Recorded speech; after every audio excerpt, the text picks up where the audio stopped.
जब इमरान खान को Islamabad high court से आज दोपहर को गिरफ्तार कर लिया गया। और यह गिरफ्तारी पाकिस्तान रेंजर्स के सैनिकों द्वारा की गई, जो वहां का एक नागरिक सुरक्षा बल है। और बड़ी बात यह है कि इमरान खान भ्रष्टाचार के एक मामले में जमानत लेने के लिए इस्लामाबाद की हाई कोर्ट आए थे और अदालत में पेशी से ठीक पहले उन्हें अदालत के रिकॉर्ड रूम में अपने फिंगरप्रिंट्स दर्ज कराने थे। वो उस रिकॉर्ड रूम में बैठे हुए थे, लेकिन इसी दौरान पाकिस्तान रेंजर्स के 50 से 60 जवानों ने एक तरह से अदालत के अंदर मौजूद इस रिकॉर्ड रूम पर हमला कर दिया। शीशे तोड़ दिए गए, तोड़फोड़ की गई और ये सारे जवान इस रिकॉर्ड रूम के शीशे तोड़कर अंदर घुस गए और इन लोगों ने इमरान खान को वहीं से गिरफ्तार कर लिया। और इसके बाद जो हुआ उसकी कल्पना शायद खुद इमरान खान ने भी नहीं की थी।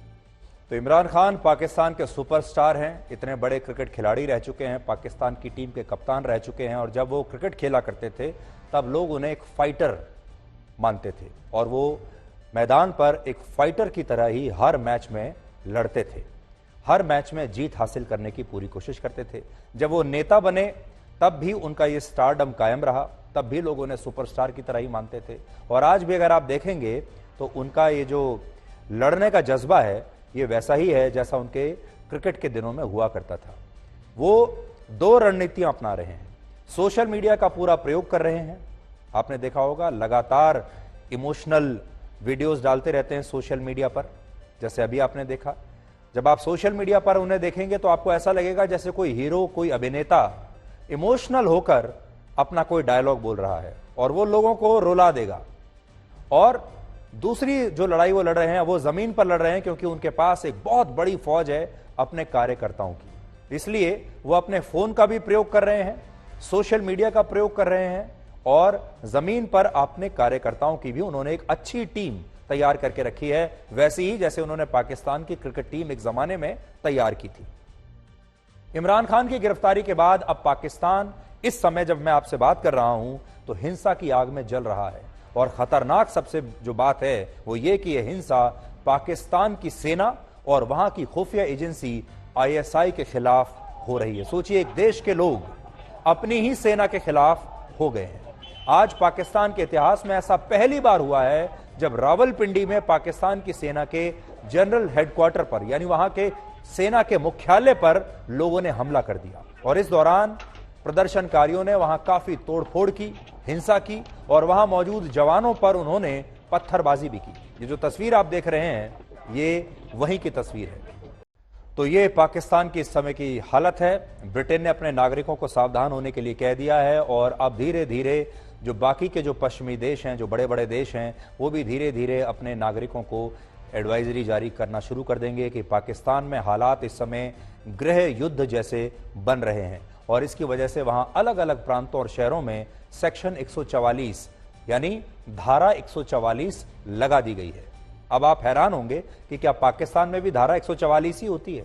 भारत में भी जब कहीं हिंसक घटना इस तरह की होती हैं तब उस इलाके में धारा 144 ही लगाई जाती है, जो कि पाकिस्तान में लगाई गई है। और पाकिस्तान में यही धारा इसलिए है क्योंकि भारत में यह कानून विभाजन से पहले अंग्रेज लेकर आए थे वर्ष 1898 में, और विभाजन के बाद जब पाकिस्तान अस्तित्व में आया तब उसने भी इसी धारा 144 को अपने यहां बरकरार रखा। तो अंग्रेज जो ये सेक्शन 144 छोड़कर गए हैं, इसे भारत ने भी बरकरार रखा और पाकिस्तान ने भी बरकरार रखा। और भारत और इसमें पिछले 75 वर्षों के दौरान कुछ संशोधन जरूर हुए हैं, लेकिन यह धारा 144 आज भी दोनों देशों में बरकरार है। इसे धारा 144 ही कहा जाता है। इसलिए पाकिस्तान में भी आज धारा 144 लगी हुई है और हमारे यहां भी जब कभी कोई इस तरह की स्थिति होती है तो यहां भी धारा 144 ही लगती है, सेक्शन 144।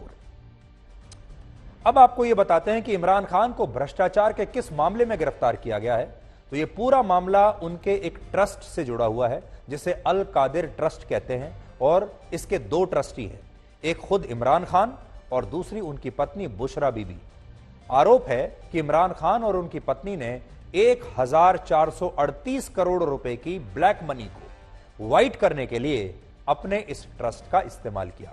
उन्होंने यह पैसा अलग अलग माध्यमों से एक रियल एस्टेट फर्म को भिजवाया और बाद में यह पैसा उन्होंने व्हाइट मनी के रूप में इस ट्रस्ट के जरिए ले लिया, उपलब्ध कराया। इनमें 144 करोड़ रुपए इमरान खान के ट्रस्ट को कैश में दिए गए और बाकी पैसा जमीनों के रूप में दिया गया, जिनमें 57 एकड़ की जमीन है। और इसी जमीन पर इमरान खान ने अल कादिर नाम से एक यूनिवर्सिटी भी बनाई है। यानी ये भ्रष्टाचार का मामला है और ये मनी लॉन्ड्रिंग का मामला है। और इस मामले में इमरान खान को कई सम्मन जारी किए गए थे, लेकिन जब वो पूछताछ के लिए पेश नहीं हुए तो 1 मई को उनके खिलाफ अरेस्ट वारंट जारी हुआ और आज उन्हें गिरफ्तार कर लिया गया। यानी ये भ्रष्टाचार का मामला है। जैसे मैं आपको बता रहा था, भारत में भी जैसे भ्रष्टाचार के बहुत सारे मामले चल रहे हैं और ईडी उन्हें अरेस्ट कर रहा है, वहां पर भी जो संस्था है जिसने अरेस्ट किया है उसे आप पाकिस्तान का एनफोर्समेंट डायरेक्टरेट कह सकते हैं, पाकिस्तान का ईडी कह सकते हैं। अब इस सवाल पर आते हैं कि इमरान खान पाकिस्तान की राजनीति के जननायक हैं या वो पाकिस्तान के खलनायक बन जाएंगे। सबसे पहली बात तो यह है कि इमरान खान खुद भी कोई दूध के धुले नहीं है। यह बात सही है, वो बहुत लोकप्रिय है। यह बात सही है कि जनता का समर्थन इस समय उनके साथ दिख रहा है, लेकिन वो खुद भी इतने शरीफ नहीं है। इमरान खान के खिलाफ 140 से ज्यादा आपराधिक मुकदमे इस समय दर्ज है, जिनमें 80 से ज्यादा मामले तब दर्ज हुए जब उन्होंने पाकिस्तान के प्रधानमंत्री पद से इस्तीफा दे दिया।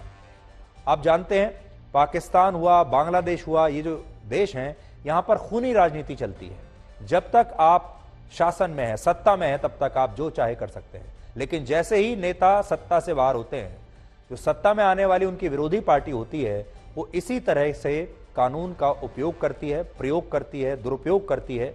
और वहां पर यही होता है, जो सत्ता में होता है वो अपने विरोधी को जेल में डाल देता है, फिर जब विरोधी सत्ता में आता है तो वो अपने पहले वाले विरोधी को जेल में डाल देता है। यानी विपक्ष के नेता को जेल में ही रहना पड़ता है या फिर देश छोड़कर भाग जाएं। बाकी सबके साथ इमरान खान ने नवाज शरीफ के साथ यही किया और अब नवाज शरीफ इमरान खान के साथ यही कर रहे हैं। इमरान खान जब पाकिस्तान के प्रधानमंत्री बने तब पाकिस्तान की सेना उनके साथ थी, बल्कि यह कहिए कि पाकिस्तान की सेना ने ही अपने मोहरे के तौर पर इमरान खान को प्रधानमंत्री बनाया, वरना इमरान खान का प्रधानमंत्री बनने का कोई चांस था ही नहीं। वो चुनाव जीत ही नहीं सकते थे अगर पाकिस्तान की सेना उनके साथ ना होती। शर्त यह थी कि वो सेना के मोहरे के रूप में काम करेंगे, जो उन्होंने कुछ वर्षों तक किया भी। लेकिन बाद में उन्होंने पाकिस्तान की सेना के आदेश और सिफारिशों को मानना बंद कर दिया और वो सेना के खिलाफ जाकर काम करने लगे। उन्हें यह गलतफहमी हो गई कि वो तो बहुत लोकप्रिय हैं, वो पाकिस्तान के हीरो हैं और अब उनका कोई कुछ नहीं बिगाड़ सकता। और यहीं से सेना और उनके बीच दुश्मनी शुरू हुई और आज इसी दुश्मनी की वजह से वो एक बार फिर यहां गिरफ्तार हुए हैं, जेल में गए हैं। भारत के पश्चिम बंगाल में द केरल स्टोरी देखने वाले लोगों को आज पुलिस ने हिरासत में ले लिया। यहां अलग ही कहानी चल रही है। पश्चिम बंगाल में ममता बनर्जी की सरकार ने इस फिल्म को बैन कर दिया है, लेकिन इसके बाद भी कोलकाता में कुछ लोग आज इस फिल्म को देखने पहुंच गए, जिसके बाद पश्चिम बंगाल की पुलिस ने इन्हें हिरासत में ले लिया। और यहां बात सिर्फ एक राज्य पश्चिम बंगाल की नहीं है। आप राजस्थान के जोधपुर से आई ये तस्वीर देखिए, जहां इस फिल्म का पोस्टर व्हाट्सएप स्टेटस पर लगाने पर एक लड़के के साथ मारपीट हो गई और उसे सर तन से जुदा करने की धमकी दे दी गई। इस लड़के ने अपने व्हाट्सएप स्टेटस पर यह लिखा था कि यह फिल्म बहुत अच्छी है और इसे भारत की हर लड़की को देखना चाहिए। बस इतना लिखा था उसने, ताकि वो लड़की लव जिहाद की साजिश से बच सके। लेकिन यह बात कुछ लोगों को अच्छी नहीं लगी। इसके बाद लड़के के साथ मारपीट हुई और कहा गया कि अगर इस लड़के ने फिर ऐसा किया तो उसका सिर तन से जुदा कर दिया जाएगा। शार्ली हेब्दो नाम का जो फ्रेंच मैगजीन थी, उसने कार्टून छापा था। वहां पर न्यूज रूम में घुसकर उस कार्टूनिस्ट की और बाकी लोगों की हत्या कर दी गई। मशहूर राइटर सलमान रुश्दी, उन्होंने किताब लिखी थी। अभी थोड़े दिन पहले अमेरिका में उन पर जानलेवा हमला हुआ, अस्पताल में है, बड़ी मुश्किल से जान बची है। और जब पिछली बार उन्होंने सैटेनिक वर्सेस लिखी थी, तब उनको जान से मारने के लिए फतवा जारी हो गया था। हमारे अपने देश में नुपुर शर्मा, आप देख लीजिए नुपुर शर्मा का क्या हुआ, हमारे देश में सब लोग जानते हैं। नुपुर शर्मा आज अपने घर से बाहर नहीं निकल सकती क्योंकि सिर तन से जुदा कर दिया जाएगा। आज नुपुर शर्मा कहां रहती हैं, कहां जानती, किसी को नहीं पता। वो खुद अपने घर से बाहर नहीं निकलती। उदयपुर में एक टेलर का ऐसे ही कुछ कट्टरपंथियों ने सिर तन से जुदा कर दिया था। तो ऐसा क्यों हो रहा है? यह खबर किसी धर्म के खिलाफ नहीं है, यह फिल्म किसी धर्म के खिलाफ नहीं है, यह फिल्म लव जिहाद के उस बिजनेस मॉडल के खिलाफ है जिसे आईएसआईएस जैसे आतंकवादी संगठन चलाते हैं। अब आप सोचिए, आतंकवादियों का किसी धर्म से क्या लेना देना है, आईएसआईएस का किसी एक धर्म से क्या लेना देना है। और बहुत सारे लोग ये कह रहे हैं कि ये लव जिहाद पर फिल्म बनी है, या जब हम लव जिहाद का जिक्र करते हैं तो एक खास वर्ग, एक खास धर्म के लोग उसके खिलाफ हो जाते हैं। आज हम उन सबसे कहना चाहते हैं कि लव जिहाद का मतलब जो है, लव जिहाद एक बिजनेस मॉडल है। जिस बिजनेस मॉडल को एक्सपोज किया जा रहा है तो इसमें किसी को क्या समस्या हो सकती है। लव जिहाद से हमारा मतलब हर मुस्लिम पुरुष और हिंदू महिला की शादी को लेकर नहीं है। जब एक हिंदू महिला, एक हिंदू लड़की एक मुस्लिम लड़के से शादी करती है तो सारे लव जिहाद नहीं होते। उन शादियों का हम रिस्पेक्ट करते हैं और हमारे देश में ऐसी बहुत सारी शादियां हैं, बहुत सारे विवाह हैं। आपने देखा होगा, शाहरुख खान ने हिंदू लड़की से विवाह किया, सैफ अली खान ने हिंदू लड़की से विवाह किया। हमारे देश में बीजेपी में कई ऐसे नेता हैं, शाहनवाज हुसैन जैसे, जिन्होंने हिंदू लड़की से विवाह किया है। तो क्या यह लव जिहाद है? बिल्कुल नहीं। लव जिहाद वो है जब जानबूझकर एक बिजनेस मॉडल के तहत गलत इरादे से, गलत मंशा से किसी लड़की की जिंदगी बर्बाद करने के लिए और अपने एक टारगेट को अचीव करने के लिए इस तरह की शादियां की जाती हैं। द केरल स्टोरी नाम की इस फिल्म में दिखाए गए एक संवाद की हमेशा